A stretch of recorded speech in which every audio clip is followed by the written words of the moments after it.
Shalom, shalom. I'd like to start off by giving all praise and glory to Yahweh, double honors to the apostles, bishops, and elders. Peace, blessing, mercy, and salutation to all the brotherhood out there teaching the truth and sincerity. In the name of Yahweh, actually, Bahara Prophet. Happy third day of Hanukkah. You know, we're gonna, when the sun sets, it'll be the beginning of the fourth day.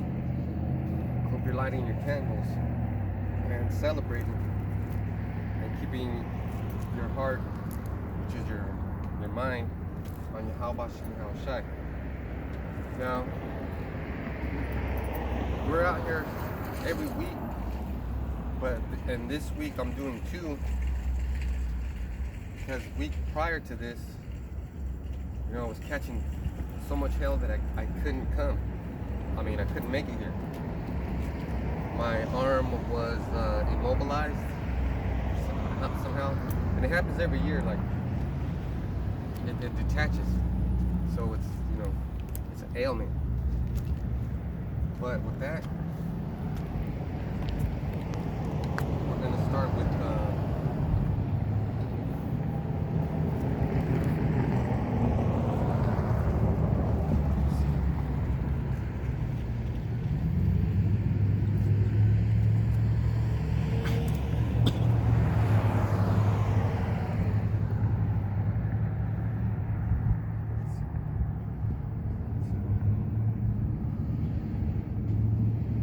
this is Ezekiel 20:7. Then said I unto them, cast ye away every man the abominations of his eyes, and defile not yourself with the idols of Egypt. So Yahweh Shemi Hawashai said that to the prophet Ezekiel, and Ezekiel's telling the elders, which is what's happening here. See how it said Egypt, but Ezekiel wasn't in Egypt.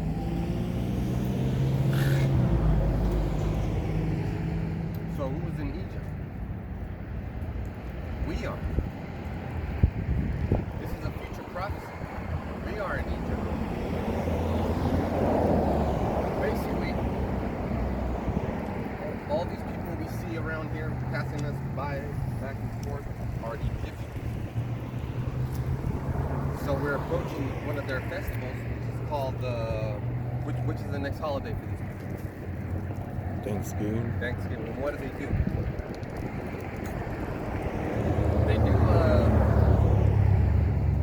They get a turkey, they cook it up, and they celebrate it. But do you know why they celebrate it?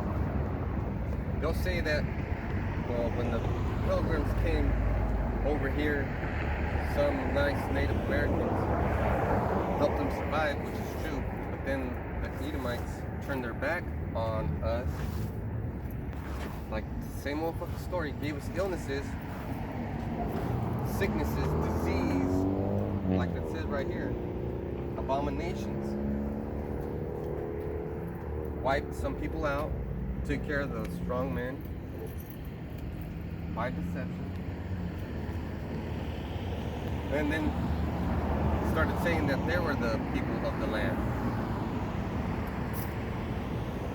Remember last camp we did, was yesterday, I explained to you about Alexander. Which Alexander was I talking about? The one that was... Huh?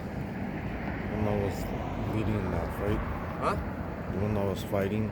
Yeah, but what's his title? Was it the Great? Alexander the Great. There you go. So this man, he went and conquered, and just like that, the image of the beast is living on because of that man, or Edomites, you know. So now we're gonna go to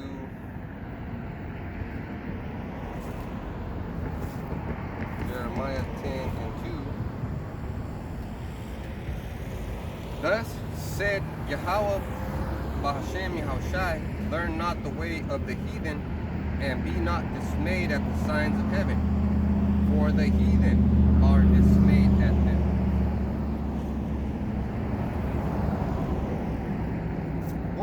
signs of the heaven. Like, you heard about the blood moon? Yeah. There's kinds of different moons, super moon, this moon, that moon. Those are signs of heaven. But also the signs of heaven is us being out here. You standing behind that camera, me standing in front of the camera with a stick. And these people over here looking at us like they don't know what the hell's going on. What's going on is the end of your society. And I'm happy to say that. It's going to be in the beginning of mine. So with that said,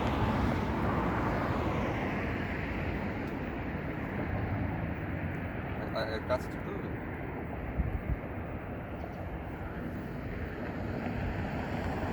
This is 2nd Ezra 6 and 9. For Esau is the end of the world, and Jacob is the beginning of it that follow it. So let's get into some explanations. Can you tell me why Esau is the end of the world? What do you think about when you hear the end? Let's say you're eating food and you have one more bite. What is that? The end. The end of your meal. So this guy Esau, he ends civilizations. He ends customs, he ends beliefs, and he interjects his own. So that's Esau is the ender. Okay? He's a real ender man.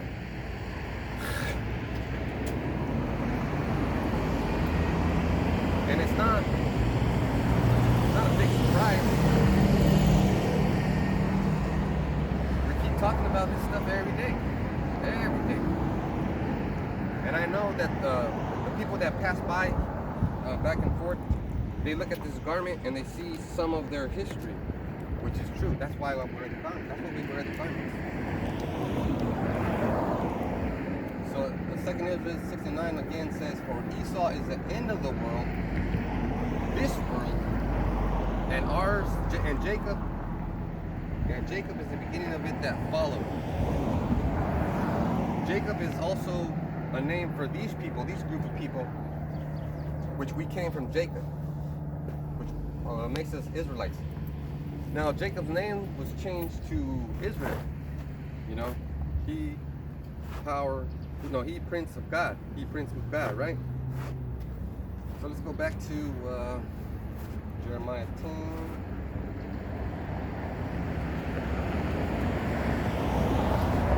So now I'm going to start Jeremiah 10 and 1. Hear ye the word which Yahweh speaketh unto you, O house of Israel. And how is Yahweh speaking the word to Israel, to all these Israelites? Through me, through other prophets, and then hopefully one day through you men behind the camera that's standing at the camp, learning and building yourselves up. Which, you know, I got to talk about it. It's great. It's the highest honor on the planet Earth, nay, in the universe. You know, I was thinking, I do that a lot. These women out here, they're attracted to power. They don't care how the dude looks, as long as it's got the nice car and the money and everything that goes with that nice car. So I'm going to ask you a question. Give me an example of a man in this world that has power. Someone rich. Someone rich. There you go. Good. Now, would that same someone that's rich be comfortable because they're rich? They'll live comfortable, right? Yeah. So you know, as my son, you live with me, that we're sort of comfortable, but we don't got everything that we want, right? Yeah. So there's two different types of men now. This man over here, he's got money, he's got class, he's got whatever, he's got cars, he's got women and everything. Just look at that, it says sinners. That's good. This guy over here can't make it into the kingdom of heaven. got too much shit on his mind. He's got too much of his property that he's thinking about. He's investing. He's making money. He's, dating beautiful women that are loose with their morals. He's getting a new chick every day. That's not what happens for us. But guess what? When the time comes, do you think these rich men, and some of these rich men have spaceships, but not as good as the Chariot, not even close. You think these rich critters over here are gonna matter when Yahushua comes back? No, they're not. They're not. And then, I don't even want to get that one. I was thinking about Isaiah 4, but forget it. Ain't nobody care about women. Nobody cares about. You shouldn't. If you're a man of the Lord, you shouldn't give a damn about women. If you're with a woman, you should think when you're with her, it's just my turn. That way, when you find out that she's with other men, you don't get freaked out. You don't get bugged out. See, and our people have style. Look at that man. He's listening to some jazz, riding his bike, and he's exercising. Which exercise is good for you, but it's not the point of focus. You know what? But you do need it to make you feel better, to change your mood. And that's the second time that Filipino lady's passed by. She's intrigued. Like I was saying, women notice power. Real women notice real power. Fake women notice fake power. Okay, what is that? What am I trying to say? Well, what I'm trying to say is, let's say a fancy ass woman, I don't know, rich bitch. She's doing movies, she don't even care about the Bible. She don't even care about the Lord. And she passes by here and she stops and she says, "What are you doing?" Now, when this bitch asks, "What are you doing?" she's already embarrassed for me. There's a part of the fucking human mind that gets embarrassed for other people because they put themselves in the place of that person. It's called empathy. And the reverse of it is apathy. So these motherfuckers come over here with their fake empathy, thinking in their fucking head, "Don't you got anything better to do?" No, bitch, I don't. This is the best thing that I can do for me and my family. So I'm the fucking alpha. You don't even know what's going to go on when Yahushua comes back. But let me try to explain it to you.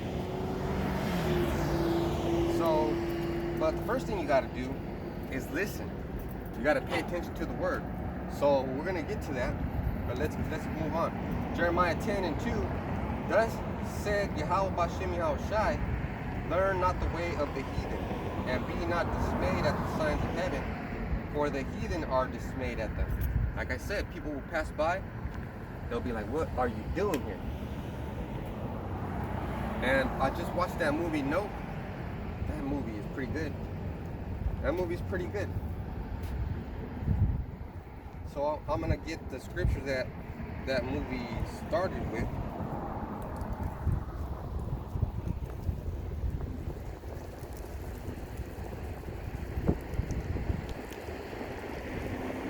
So Nahum 3:6, "And I will cast abominable filth upon thee, and make thee vile, and I will set thee as a gazing stock."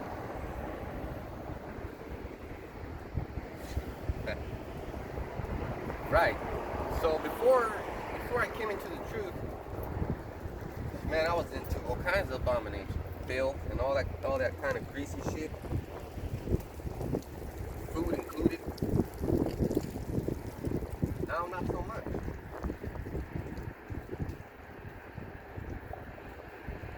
But guess what? It gets better. It gets better. So, one of my favorite movies is, actually, it's pretty good. It's in the top 10. It's, what's it called? Brightburn. You remember watching Brightburn? Mm-hmm.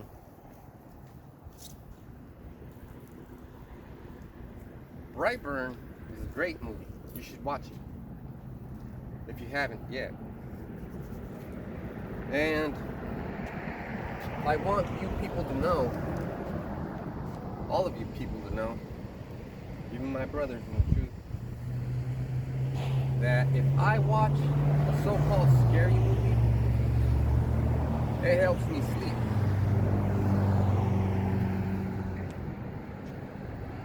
And another thing you should know, animals know who I am and babies know who I am. So they look, and everybody knows who I am, because I understand. Before, let's say before this week, because I had an epiphany on Monday.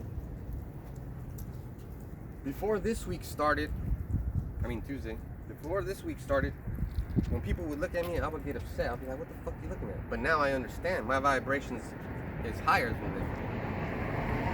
Not only am I noticeable, I am notice-worthy. I ain't tooting my own fucking horn out here. That's just the motherfucking facts. Because you know why? Because Yahushua said, here's a job. Who wants to do it? And I said, I'll do it, Lord. I'll do it. Even though I'm scared to do it. Even though I'm afraid to do it. But guess what, Lord? Guess what, Yahushua? I'm more afraid of you. I'm more afraid of your Father. But I also know the benefits. See, when you apply for a job, you're looking for the best benefits. Right? The job I got has decent benefits. That's not what I wanted that job for. I actually prayed for it. You know, I said to Yahushua, look, let's make a deal, buddy. You need a priest, and I need a job. I can't go preach out there without a job. You know what I'm saying, Lord? And he was like, okay, boom, there's your fucking job. Get your motherfucking ass out there. You think Yahushua's a nice guy? He's an austere man. Let me get something on Yahushua.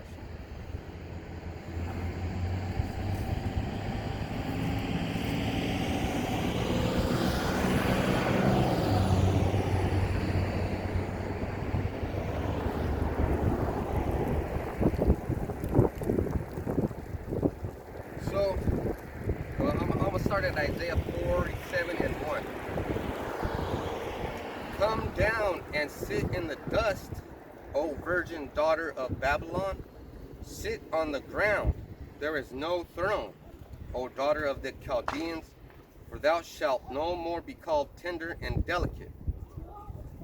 Take the millstones and grind meal, uncover thy locks, make bare the leg, uncover the thigh, pass over the river. That's basically a continuation of labor.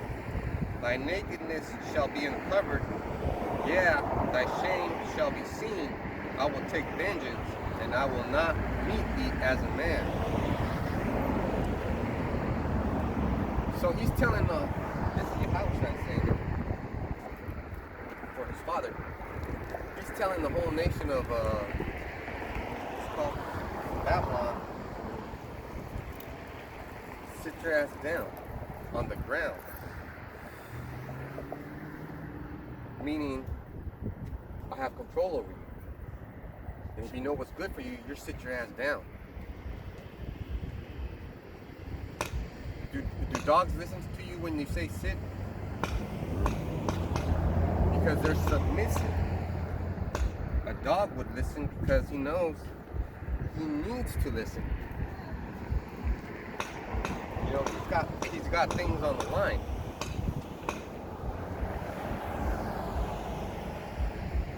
So when he comes back and he's not going to meet you as a man, Esau, that includes us. That includes us.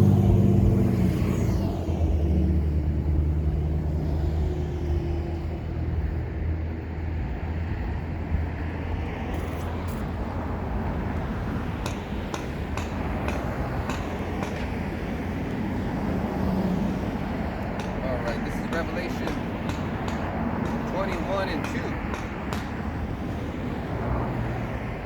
And I, John, saw the holy city, New Jerusalem, coming down from Yahweh out of heaven, prepared as a bride adorned for her husband.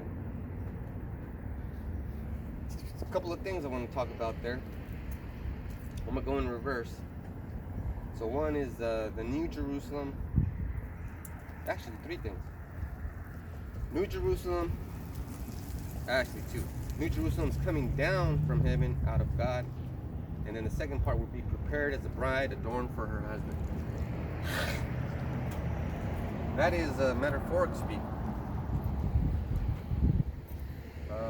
If you have a job interview, you're gonna get dressed up, look nice, prepare yourself, right? If you got a date, you're gonna look nice and prepare yourself. The ultimate preparation on earth for something to be adorned and be beautiful is a bride getting dressed up for her groom, right? And she looks nice. Now I remember I got married, and when my wife got dressed up, I thought she looked very beautiful. You know, she looked very beautiful. So what does this mean? What does this mean? Does that mean that we're just gonna look beautiful? We're gonna come down in a white dress? No, hell no. You don't fuck around like that. I'm gonna give you a clue. You remember Dragon Balls? You remember the Frieza saga? So Frieza has this giant spaceship, right? Giant. And at that point in time, Vegeta worked for Frieza. And Vegeta sent Frieza to go conquer planets for him. What Vegeta has on is his armor with his crest. That's an adornment. That's how we're gonna be. So we're gonna be coming, because John did this. Look at John was 100 years old. He was about to die. He was preserved. He was the only apostle that didn't die. You know, for the originals. He looked up and he saw what came out of heaven, right? Us flying down. That's gonna make people drop dead from a heart attack, because they're gonna instantly know we're here to do our master's bidding.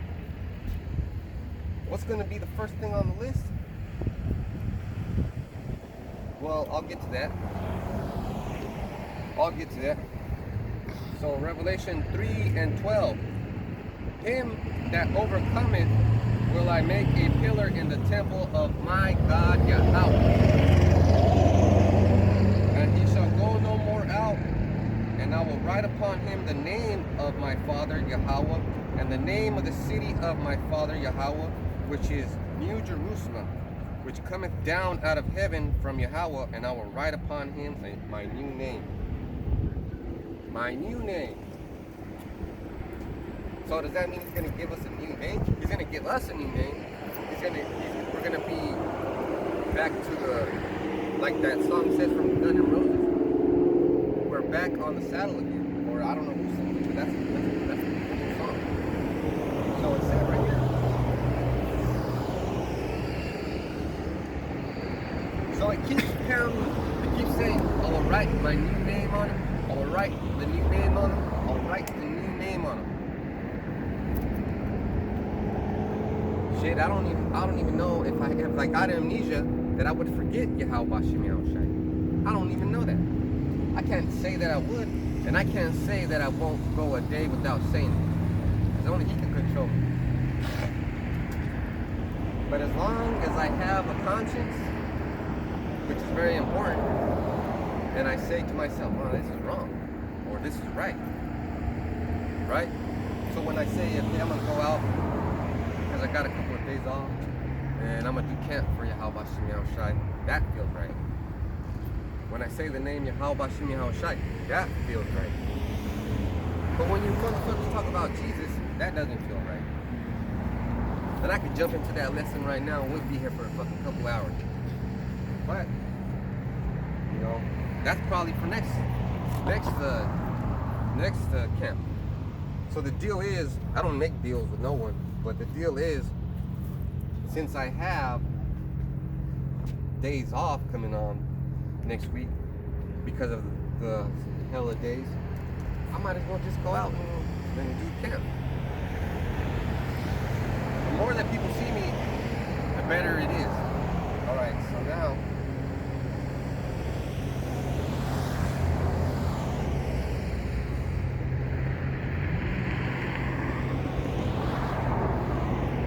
Isaiah 47:4.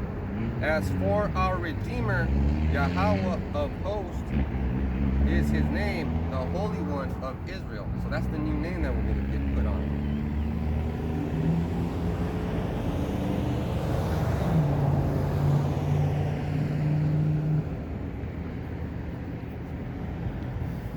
So what's going to be the first, like I said, what's going to be the first job once we get those powers?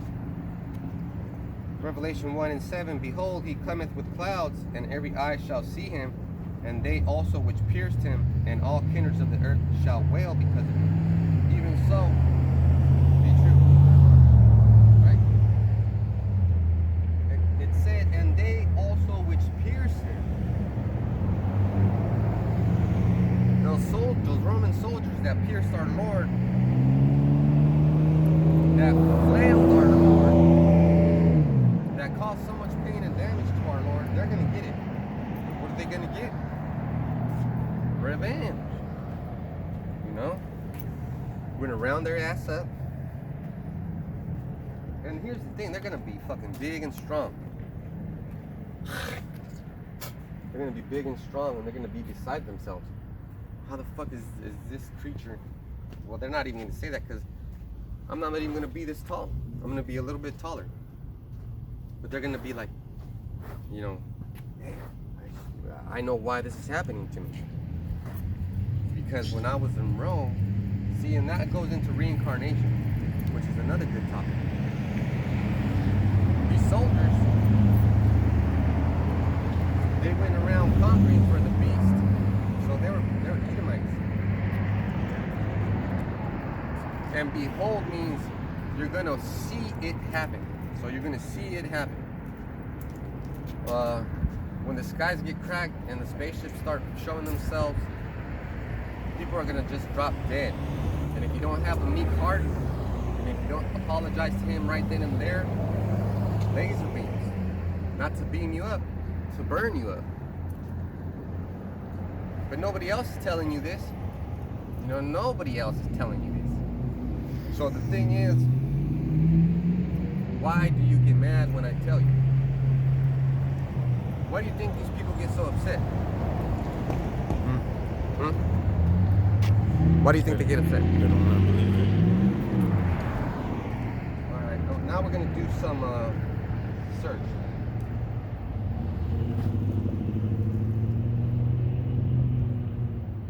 This is the definition for cognitive dissonance. The state of having inconsistent thoughts, beliefs, or attitude, especially as relating to behavioral decisions and attitudes. Come on. Actually, it is when your beliefs conflict with the truth. And this is what our three causes. What are three causes for cognitive dissonance? Causes of cognitive dissonance can include being forced to comply with something against their beliefs.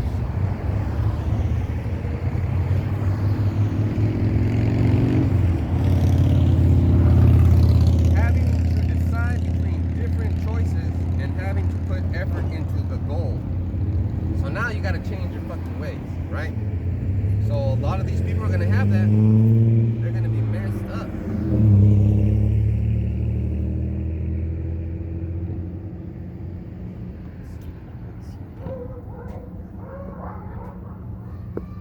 So this is Revelation 1:12. And I turned to, okay, let me start at 11. This is mostly in red. Actually, let me start at 10. Yeah. You know,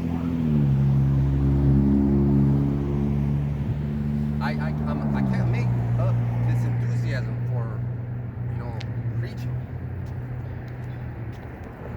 It just exists, okay? It's real. It's real, so you got to deal with it. Revelation 1 and 10. This is John speaking. I was in the Spirit on the Lord's day and heard behind me a great voice as of a trumpet. So that's why we have to come up here and not yell, but sound off. Saying, this is Yahushua, I am Alpha and Omega, the first and last. And what thou seest, write in a book and send it unto the 7 churches which are in Asia, unto Ephesus, and unto Smyrna, and unto Pergamos, and unto Thyatira, and unto Sardis, and unto Philadelphia, and unto Laodicea. And I turned to, this is 12, I turned to see the voice that spake with me, and being turned, I saw 7 golden candlesticks. That's the menorah, right? That's what happens with the 7 candlesticks. You know? And in the midst of the 7 candlesticks, one like unto the Son of Man, cloth with the garment down to the foot, and girt about the paps with the golden girdle. That was his attire. See, that's why we were dressed like this. That's why we're dressed like this.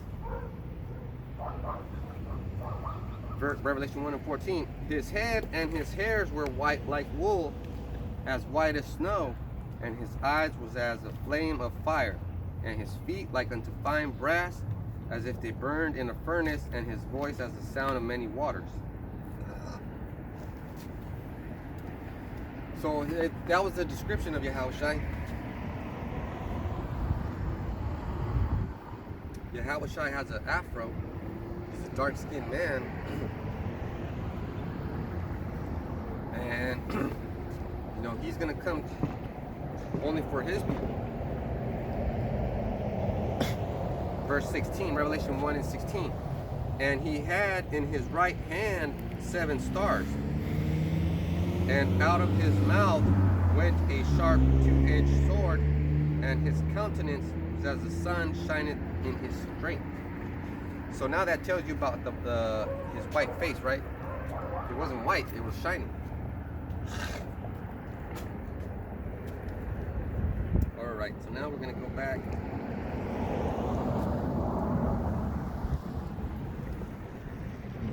To Jeremiah 10.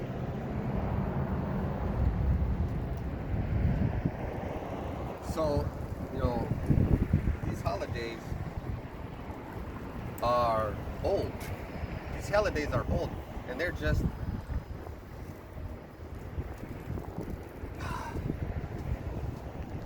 meant to give you a distraction. Because what can make you distracted is the things you got to do for the so-called holidays. Jeremiah 10 and 2. Thus said Yahweh Hashem Yahushai, learn not the way of the heathen, and be not dismayed at the signs of heaven, for the heathen are dismayed at them. So, these heathens, those heathens, all these heathens, when Yahushai comes back and he's coming back with his spaceships, with his UFOs, UAPs, nobody's going to understand it unless you come up here and ask questions. You got to come up here humbly. Humbly said and humbly earned. Because it's my job to break it down to you.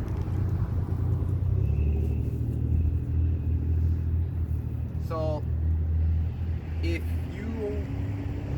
you get the explanation, and on that day, the spaceships come, you look up, and you're going to be like, oh man, Brother Kawak told me that's the chariots of Yahweh Yahushai. Maybe I'm going to get saved. As opposed to,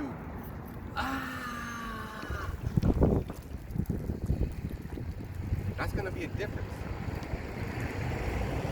And that will be the difference between salvation. Jeremiah 10 and 3. For the customs of the people are vain, for one cutteth a tree out of the forest, the work of the hands of the workman with the axe. And that's talking about so-called Christmas. Because what do these people do? They get themselves a tree. Even if it's plastic, they get themselves a tree, fasten it so it can stand up, and then they worship it. How many forms of worship can there be? What I'm doing is the highest form of worship. And I can honestly tell you, no one else out here is worshiping the Lord like us, like the Heathen Israelites. Because what happens in the Christian community? Oh, he knows my heart. We had a so-called brother, die because of his attitude. I told this man many times, you gotta make videos, you gotta make videos. You gotta eat those greens, And he never did. He never took my word as advice. He always said, oh, the Lord knows my heart. And guess what? The Lord did know his heart. Fucking killed him. So